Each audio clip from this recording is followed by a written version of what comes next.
चलेंगे खेलों के मैदान की तरफ। ऑस्ट्रेलिया ने कोरोना के सख्त कवानीन को पूरा न करने पर आलमी नंबर 1 टेनिस खिलाड़ी नोवाक जोकोविच का वीजा मंसूख करके उन्हें डिपोर्ट करने का फैसला किया है। नोवाक जोकोविच ऑस्ट्रेलिया के सख्त तरीन कोरोना कवानीन की जद में आ गए। जोकोविच से मेलबर्न एयरपोर्ट पर वीजे की हैसियत और वैक्सीन से इस्तिस्ना के सबूत के बारे में 8 घंटे पूछ-गुछ की गई। एयरपोर्ट हुकाम ने सर्बियन टेनिस स्टार को वैक्सीन से इस्तिस्ना और गलत वीजे की बुनियाद पर मुल्क में दाखिले से रोक दिया है। ऑस्ट्रेलियाई वजीर आजम स्कॉट मॉरिसन का कहना है कि कानून है, खासतौर पर जब हमारी सरहदों की बात आती है, कोई भी इन कवायद से बालातर नहीं है। दूसरी जानिब सर्बिया के सदर ऑस्ट्रेलिया पर बरस पड़े। टेनिस स्टार के साथ नारवा सलूक की मजम्मत करते हुए उनका कहना था कि आलमी कवानीन के तहत जोकोविच को इंसाफ दिलाने के लिए लड़ेंगे।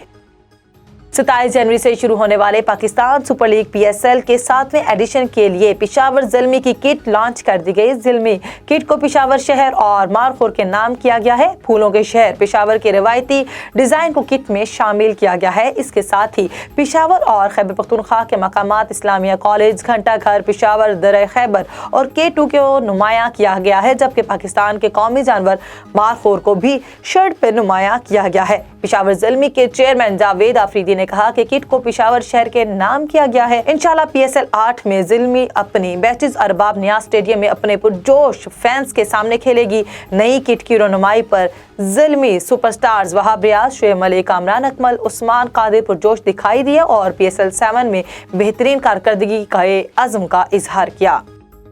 English fast bowler James Anderson सबसे ज्यादा टेस्ट मैचेस खेलने वाले दूसरे खिलाड़ी बन गए। दाएं हाथ के बॉलर ने ये संगे मीर एशेज सीरीज के चौथे टेस्ट मैच में अबूर किया। वो अपने कैरियर का 169वां टेस्ट मैच खेल रहे हैं। वाज़ेह है कि सबसे ज्यादा टेस्ट मैचेस खेलने का रिकॉर्ड भारत के सचिन तेंदुलकर के पास है, जिन्होंने अपने तवील कैरियर में 200 टेस्ट मैचेस खेले। याद रहे कि जेम्स एंडरसन टेस्ट क्रिकेट में सबसे ज्यादा विकेटें लेने वाले फास्ट बॉलर भी हैं। वो अब तक 169 टेस्ट मैचेस में 640 विकेटें ले चुके हैं।